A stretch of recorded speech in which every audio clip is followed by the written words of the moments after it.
Big boss season 6 ഇന്ന് വലിയൊരു എല്ലാവരും ഇൻട്രസ്റ്റിംഗ് ആയിട്ട് കാത്തിരുന്ന ഒരു സംഭവം നടന്നിരിക്കുകയാണ്. അതായത് ഋഷീനെ ഇപ്പോൾ കൺസെഷൻ റൂമിലേക്ക് കൂട്ടിപ്പോയിരിക്കുകയാണ്. നമുക്കറിയാം ജാസ്മിനുമായിട്ടുള്ള വലിയൊരു വഴക്കിന്റെ പ്രൊമോ നേരത്തെ വന്നിരുന്നു. അതുമായി ബന്ധപ്പെട്ട് തന്നെ വലിയൊരു വഴക്ക് തന്നെ നടന്നിട്ടുണ്ട്. ബാക്ക് സ്റ്റാബ് ചെയ്തു ഋഷീനെ എന്നുള്ളൊരു കേസിലാണ് ഋഷി വല്ലാണ്ട് വയലന്റ് ആയിട്ട് ജാസ്മിനെതിരെയും ഗബ്രിയലിനെതിരെയും പറഞ്ഞിട്ടുള്ളത്. പക്ഷേ എനിക്ക് തോന്നിയിട്ടുള്ള ഒരു കാര്യം എന്ന് പറഞ്ഞാൽ അവിടെ ഋഷിക്ക് അത് ബാക്ക് സ്റ്റാബ് ചെയ്യുന്നത് പോലെ തോന്നി എന്ന് മാത്രമല്ല, അത് ശരിക്കും ഒരു ബാക്ക് സ്റ്റാബിങ് തന്നെയായിട്ടാണ് ജനങ്ങൾക്കും തോന്നിയിട്ടുണ്ടാവുക. കാരണം നമ്മുടെ ഗബ്രിയലിനെ ഭയങ്കര ഫ്രണ്ടായിട്ടാണ് ഋഷി ആദ്യം തൊട്ടേ കാണുന്നത്. അതുപോലെ തന്നെ ജാസ്മിൻ വന്ന ഉടനെ ഋഷി തന്നെ പറയുന്നുണ്ടായിരുന്നു, ആദ്യം അവൾ എന്നെയാണ് ഒന്ന് ട്രാപ്പിലാക്കാൻ, അല്ലെങ്കിൽ എൻ്റെ അടുത്താണ് വന്നത്. അത് കഴിഞ്ഞും ആ ഋഷി നല്ല രീതിയിൽ അവർക്ക് പറഞ്ഞ് മനസ്സിലാക്കാനും പുറത്ത് നിങ്ങളുടെ കോംബോ എന്ന് നിങ്ങൾ പറയുന്ന ലവ് ട്രാക്ക് വേറെ രീതിയിൽ പോകുമെന്നും നമ്മുടെ ഗബ്രിക്ക് മോശം രീതിയിലുള്ള ഇമ്പാക്റ്റ് ഉണ്ടാക്കുമെന്നും പല തവണ ജാസ്മിനെ വാർണിംഗ് ചെയ്തിട്ടുള്ള ആളുമാണ് ഋഷി. കാരണം അത് ഓപ്പൺ ആയിട്ട് സ്ട്രേറ്റ് ഫോർവേഡ് ആയിട്ട് ഇങ്ങനെയുള്ള കാര്യങ്ങൾ പറഞ്ഞു കൊടുത്ത ഒരാളാണ് ഋഷി.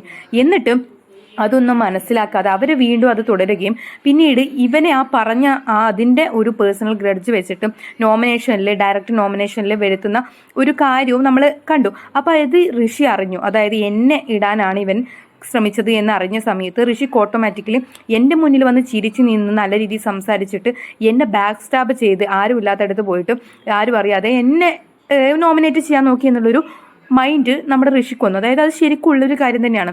അത് ഗബ്രിയോടാണ് മെയിനായിട്ട് ആൾക്ക് ദേഷ്യം വന്നത്. അതിൻ്റെ കൂടെ ഇതിന് പ്രേരിപ്പിച്ച ഒരാൾ എന്നുള്ള രീതിയിലാണ് ജാസ്മിൻ്റെ അടുത്ത് ദേഷ്യം. കാരണം ജാസ്മിനും ആദ്യമായിട്ട് ഋഷീനെ കണ്ട സമയത്ത് ആദ്യം ഋഷിയായിട്ട് ഭയങ്കരമായിട്ടുള്ള ഫ്രണ്ട്സും കാര്യങ്ങളൊക്കെ ആയി നിൽക്കാൻ വേണ്ടി നോക്കി. പക്ഷെ ഋഷിക്ക് താല്പര്യമില്ലാത്തതുകൊണ്ട് ഋഷി അതിൽ നിന്ന് മാറി. കാരണം ലവ് ട്രാക്ക് പിടിക്കാനാണെന്നുള്ളൊരു കാര്യം ഋഷിക്ക് മനസ്സിലായതുകൊണ്ട് തന്നെ ഋഷി അവിടെ നിന്ന് ഒഴിഞ്ഞു മാറി. ഋഷി വ്യക്തമായിട്ട് അത് അപ്സരയോട് പറയുന്നുണ്ടായിരുന്നു കഴിഞ്ഞ ദിവസം. അപ്പോൾ അങ്ങനെ പോയതാണ്. അപ്പോൾ ഋഷിക്ക് അറിയാം ഇവളുടെ ഉദ്ദേശം എന്താണ് ലവ് ട്രാക്ക് എന്നുള്ള കാര്യത്തിൽ നല്ല ബോധ്യമുണ്ട് ഋഷിക്ക്. അതുകൊണ്ട് എനിക്ക് പുറത്ത് നല്ല അന്തസ്സായിട്ട് ജീവിക്കണം, നിങ്ങളെപ്പോലെയല്ല എന്ന് പറഞ്ഞിട്ട് ഓപ്പണായിട്ട് പറഞ്ഞിട്ട് തന്നെയാണ് ഋഷി പോകുന്നത്. പിന്നീട് ശ്വാസം മുട്ടൽ വരികയും കൺസെഷൻ റൂമിലേക്ക് ഋഷീനെ ബിഗ് ബോസ് വിളിപ്പിക്കുകയും ചെയ്തിട്ടുണ്ടായിരുന്നു. കൺസെഷൻ റൂമിൽ ചെന്ന ശേഷം നമ്മുടെ സിജോ ആണ് കൂടെ പോകുന്നത്. സിജോ നല്ല രീതിയിൽ ആശ്വസിപ്പിക്കുന്നുണ്ട്. കാരണം നീ ഒന്നും ഇപ്പോൾ ആലോചിക്കണ്ട, വേറൊന്നും നീ ആലോചിക്കണ്ട, ബാക്ക് സ്റ്റാബ് ചെയ്തു അതൊന്നും നീ ഇപ്പോൾ ആലോചിക്കണ്ട എന്നൊക്കെ പറഞ്ഞ് ആശ്വസിപ്പിക്കുന്നുണ്ട്. അതേ സമയത്ത് തന്നെ മുടിയൻ പറയുന്നുണ്ട്, അതായത് നമ്മുടെ ഋഷി പറയുന്നുണ്ട്, എനിക്കൊരിക്കലും ഇങ്ങനെയുള്ള കാര്യത്തിന് കൂട്ടു നിൽക്കാൻ പറ്റത്തില്ല. എന്നെ ആരും സ്ട്രേറ്റ് ഫോർവേഡ് ആയിട്ട് പറയുന്ന ഒരാളാണ് ഞാൻ. എനിക്കൊരിക്കലും ബാക്കിൽ നിന്നിട്ട് ഇങ്ങനെ കുത്തുന്ന സ്വഭാവം ഇഷ്ടമല്ല, എനിക്കതൊരിക്കലും സഹിക്കാൻ പറ്റത്തില്ല, എന്തിനാണ് ഇങ്ങനെ ചെയ്യുന്നത് എന്നൊക്കെ പറഞ്ഞ് കരയുന്നുണ്ട്.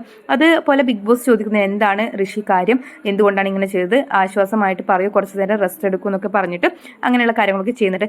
എനിക്ക് തോന്നുന്നത് ഈ ജാസ്മിനാണ്, നമുക്ക് കാണുന്നവർക്ക് മനസ്സിലാവും ജാസ്മിനാണ് ഈ ഗബ്രിയെയും കൂടിയിട്ട് ബാക്കിയുള്ളവരിൽ നിന്നും അകറ്റുന്നൊരു സ്വഭാവം കാണിക്കുന്നത്. ഇത് വളരെ മോശമായിട്ടുള്ള ഒരു പ്രവണത. എന്ത് ഗെയിമാണെന്ന് പറഞ്ഞാലും ഒരു ഇമോഷൻസ് വെച്ചിട്ടാണ്, അതായത് മറ്റുള്ളവരെ തളർത്താൻ വേണ്ടിയിട്ട് ഒരു വളരെ മോശം രീതിയിലുള്ള ഗെയിം കളിക്കുക എന്ന രീതിയിലാണ് ഓൾറെഡി ജാസ്മിൻ്റെ പേരിൽ ഓൾറെഡി ലവ് ട്രാക്ക് വന്നപ്പോൾ തന്നെ അത് മോശം രീതിയിലേക്കാണ് പോകുന്നുള്ള ആരോപണങ്ങൾ ഉയർന്നിരുന്നു. ഇപ്പം അതിന് വേറൊരു വേഴ്സ്റ്റ് കണ്ടീഷനിലേക്കാണ് ഇപ്പോൾ പോയിക്കൊണ്ടിരിക്കുന്നത്. എന്തായാലും എന്താണ് സംഭവിക്കുന്നത് നമുക്ക് കണ്ടു തന്നെ അറിയാം. അതുപോലെ തന്നെ ഇനി മുതൽ എന്തായാലും ഋഷിയും ജാസ്മിനും തമ്മിൽ ഒരു അകൽച്ച എന്തായാലും ഉണ്ടാവും. ഗബ്രി ആയിട്ടും എന്തായാലും ഋഷിക്ക് ഒത്തു പോകാൻ ഒരിക്കലും മൈൻഡ് കൊണ്ട് മെന്റലി പറ്റണമെന്നില്ല. അപ്പോൾ എന്തായാലും ഇനി വരുന്ന അപ്ഡേറ്റ്സും കാര്യങ്ങളും നമ്മുടെ ചാനലിൽ ഇടുന്നതായിരിക്കും. സബ്സ്ക്രൈബ് ചെയ്യുക, ലൈക്ക് ചെയ്യുക, അതുപോലെ നിങ്ങളുടെ അഭിപ്രായങ്ങൾ താഴെ കമന്റ് ചെയ്യാനും മറക്കല്ലേ.